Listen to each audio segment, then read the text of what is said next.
నమస్తే, welcome to foresight TV. NASA ఒక అద్భుతమైనటువంటి ఘనతను సాధించింది. ఆర్టిమస్ మిషన్ ద్వారా 4 వ్యోమగాములు చంద్రుడిని చుట్టేసి వచ్చారు. ఇప్పటి వరకు మన చంద్రుడి రూపాన్ని ఒక సైడ్ నుంచే చూస్తూ వచ్చాము. మరొక సైడ్ నుంచి చూసినటువంటి పరిస్థితి ఇప్పటి వరకు కూడా ఎవరికి కనిపించలేదు. అలాంటి ప్రయత్నం కూడా ఎవరూ చేయలేకపోయారు. అయితే నాసా చేసినటువంటి ఈ ప్రయోగం సక్సెస్ఫుల్గా లీడ్ అవుతూ వచ్చింది. 4 వ్యోమగాములు చంద్రుడు వెనక భాగాన్ని చూసి వచ్చారు. అక్కడ ఉన్నటువంటి పరిస్థితులన్నింటినీ కూడా తమ కెమెరాల్లో నిక్షిప్తం చేసుకుంటూ వచ్చారు. అయితే ఇప్పుడు దీని మీద పూర్తి స్థాయిలో పరిశోధనలు జరగబోతూ ఉన్నాయి. మానవాళికి సంబంధించినటువంటి ఆధారాలపైన, అలాగే అక్కడ మానవాళి నివసించేటువంటి స్థితిగతులపైన కూడా దీని మీద శాస్త్రవేత్త అందరూ కూడా దృష్టి పెట్టబోతున్నారు. దానికి సంబంధించి పూర్తిగా వాళ్ళు సైంటిఫిక్ రీసెర్చ్ కూడా చేయబోతున్నారు. ఈరోజు జరిగినటువంటి ఈ సంఘటన కావచ్చు, లేదంటే ఈరోజు జరిగినటువంటి పరిణామం కావచ్చు, ప్రతి ఒక్కరు అభినందించాల్సినటువంటి అంశంగా కూడా మనం చూడవచ్చు. ఎందుకంటే ఇప్పటికే చాలా దేశాలు చంద్రుడికి సంబంధించినటువంటి అంశం మీద, అక్కడ జీవం పైన కూడా రీసెర్చ్ చేస్తూ ఉన్నాయి. మన భారతదేశానికి సంబంధించినటువంటి ఇస్రో కూడా చంద్రుడికి సంబంధించినటువంటి అంశాల మీద కూడా రీసెర్చ్ చేస్తున్నటువంటి పరిస్థితులు కూడా మనం చూస్తూ వచ్చాం. చంద్రయాన్ 2 ఇలా చాలా అంశాలను కూడా మన ఇస్రో కూడా చంద్రుడికి సంబంధించినటువంటి రూపకల్పన పైన, దానికి సంబంధించినటువంటి నిర్ణయాలపైన, అక్కడ ఉన్నటువంటి జీవజాలం పైన కూడా రీసెర్చ్ చేస్తూ ఉన్నాయి. అయితే ఈరోజు నాసా చేసినటువంటి ఈ అద్భుతానికి సంబంధించి రాబోయే రోజుల్లో ఎలాంటి మార్పులు చేర్పులు రాబోతున్నాయి, ముఖ్యంగా చంద్రుడి అవతల భాగం ఎలా ఉండబోతుంది అనేటువంటి ఒక అంశానికి సంబంధించి కొంత ఉత్కంఠ ప్రతి ఒక్కరిలో కనిపిస్తుంది. దానికి సంబంధించి డిస్కస్ చేద్దాం. నాతో పాటు శర్మ గారు ఉన్నారు. శర్మ గారు నమస్తే. నమస్తే అశోక్ గారు. సార్, ప్రతి ఒక్కరికి కూడా స్పేస్ అంటేనే ఒక తెలియని ఎగ్జైట్మెంట్ వస్తుంది. ఏముంది, ఏం జరుగుతుంది, ఎందుకంటే మన భూప్రపంచం అంతా కూడా మన కళ్ళకు కనిపిస్తుంది, మనం చూస్తాము, లేదంటే ఒక ప్రాంతం నుంచి ఇంకొక ప్రాంతానికి వెళ్తాము, ఆ అట్మాస్ఫియర్ అంతా కూడా ఎంజాయ్ చేస్తాము.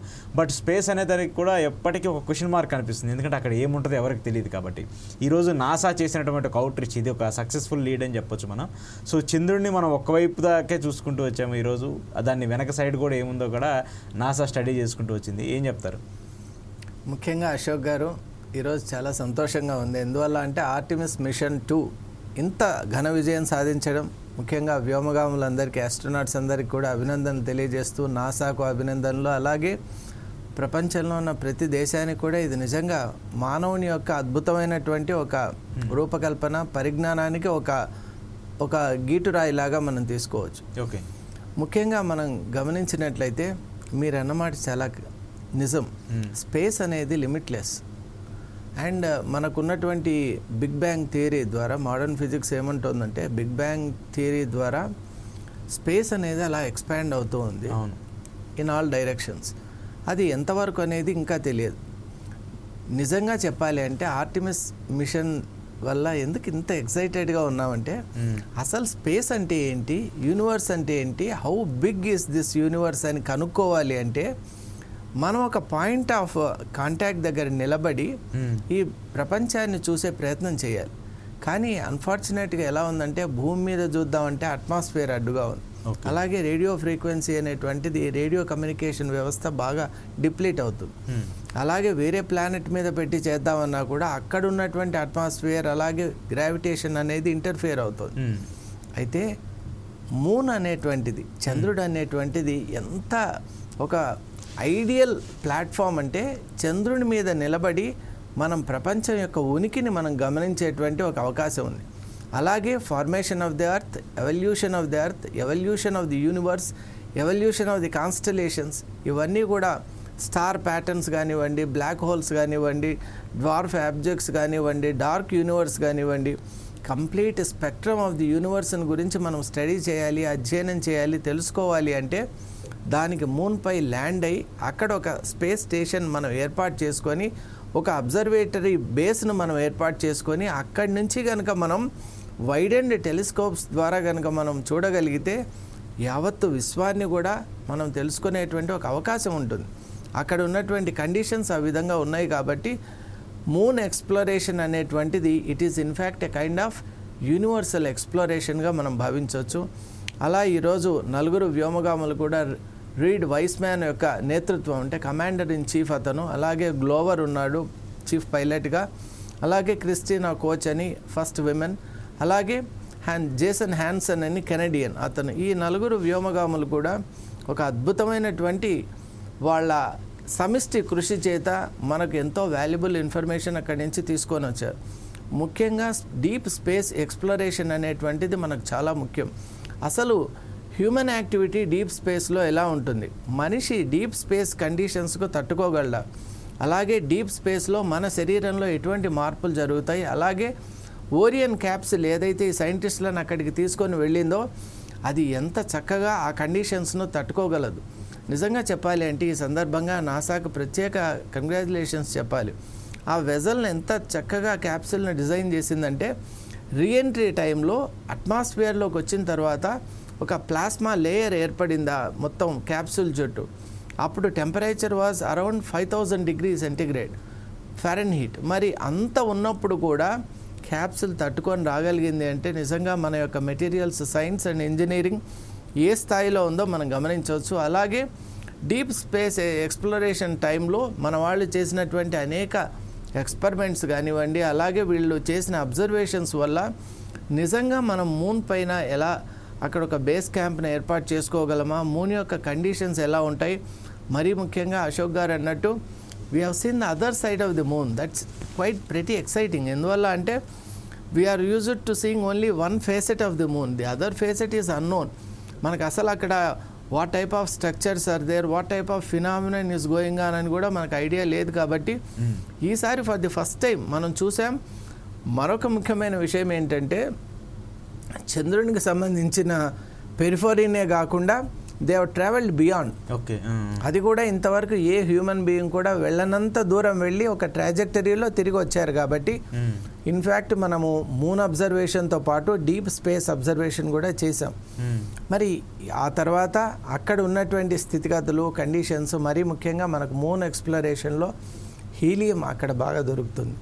హీలియం, అలాగే అక్కడ ఉన్నటువంటి కమ్యూనికేషన్ వ్యవస్థ, ముఖ్యంగా మనిషి దిగితే ఉండటానికి సామర్థ్యం ఉందా, మన బీపీ లెవెల్స్ కానివ్వండి, నిజంగా కోగ్నేటివ్ పవర్ అంటే బ్రెయిన్ ఆపరేషన్ ఉండాలి.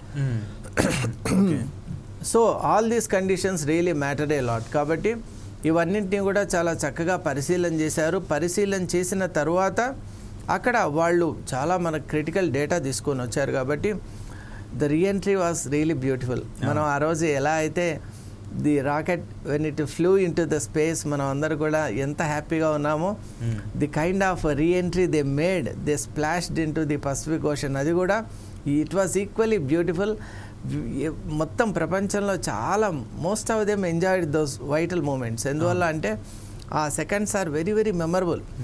మరి అలా మనకు చక్కటి ఇన్ఫర్మేషన్ తీసుకొని వచ్చింది. అలాగే మూన్ మిషన్ అనేటువంటిది దాంట్లో భారతదేశం కూడా సగర్వంగా మనం చెప్పుకోవచ్చు. మూన్ పైన సాఫ్ట్ ల్యాండింగ్ చేసినటువంటి దేశాల్లో మన దేశం కూడా ఉంది. అంటే మన సాంకేతికత, మన ఇస్రో యొక్క నైపుణ్యం ఎలా ఉందంటే చంద్రయాన్ 3 మిషన్లో మనం చక్కగా మనం కూడా ఒక యునిక్ ఇది చేసాం అశోక్ గారు. మనం ఎవరు వెళ్ళినటువంటి southern part of the moon, south pole దగ్గర మనం ల్యాండ్ అయ్యాం. అలాగే అక్కడ ఉన్నటువంటి నిక్షేపాల గురించి, అక్కడ ట్రేసబుల్ వాటర్ ఎలిమెంట్ ఏదైనా ఉందా, అలాగే బ్రీతబుల్ ఎయిర్ ఉందా, ఇవన్నిటి గురించి కూడా మన ప్రజ్ఞాన్ రోవర్ చాలా చక్కగా పరిశీలన చేసింది. కాబట్టి ప్రపంచ దేశాల్లో భారతదేశం యొక్క ఘన ఖ్యాతి కూడా ఉంది ఈ మూన్ మిషన్లో. అలా మనం అందరూ ఒక సమిష్టిగా. ఇంకొకటి ఈసారి నాకు ఆర్టిమిస్లో నచ్చింది ఏంటంటే ఇక్కడ ఆర్టిమిస్ అకార్డ్స్ అని ఒక ప్యాక్ట్ చేశారు. అంటే ఒక రూలింగ్ ఏముందంటే ఆర్టిమిస్ మిషన్లో వచ్చినటువంటి data should be shared internationally అని చెప్పారు. ఇంటర్నేషనల్ డేటా షేరింగ్ ఉంటుంది అని చెప్పారు. కాబట్టి అది నిజంగా బాగా నచ్చిన అంశం. సాంకేతికత అనేటువంటిది ప్రపంచ దేశాల్లో ప్రతి దేశానికి కూడా అందాలి.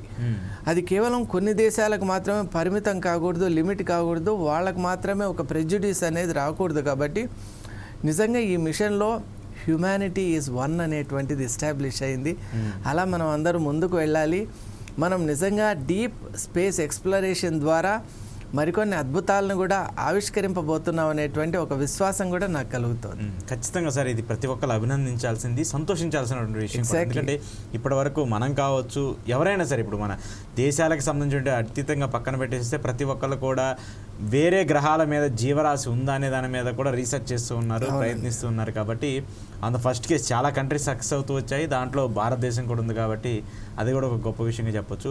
మరి ఈరోజు ఆర్టిమస్కి సంబంధించి ఇంత పెద్ద విజయాన్ని సాధించినటువంటి నాసా కావచ్చు, అక్కడికి వెళ్ళొచ్చినటువంటి వియోగమాగాలు కావచ్చు, వాళ్ళకు కూడా ఒక బిగ్ కంగ్రాచులేషన్ చెప్తూ ఈ పరిశోధనలు అన్నీ కూడా ఇంకా కంటిన్యూ అవుతూనే ఉంటాయి. ముఖ్యంగా ఈరోజు చేసినటువంటి ఈ పరిశోధన మాత్రము ఒక ఇంత అందరికీ కూడా ఆశ్చర్యాన్ని కలిగిస్తుంది. ఎందుకంటే ఇప్పటి వరకు మనం చంద్రుడిని ఒకవైపు నుంచే చూసాము, మరోవైపు ఏముంది అనేటువంటి ఒక క్వశ్చన్ మార్క్ కూడా ఈరోజు తెరపడుతూ వచ్చింది. దానికి సంబంధించి చేసినటువంటి ఫోటోగ్రాఫ్స్ కావచ్చు, వీడియోస్ కావచ్చు, అలాగే అక్కడ సేకరించినటువంటి శాంపిల్స్ అన్నిటి మీద కూడా నాసా రీసెర్చ్ చేయబోతుంది. రీసెర్చ్ చేసిన తర్వాత అక్కడ మానవాళికి సంబంధించినటువంటి అంశాల మీద కావచ్చు, మిగతా కండిషన్స్ మీద కూడా రీసెర్చ్ జరగబోతుంది.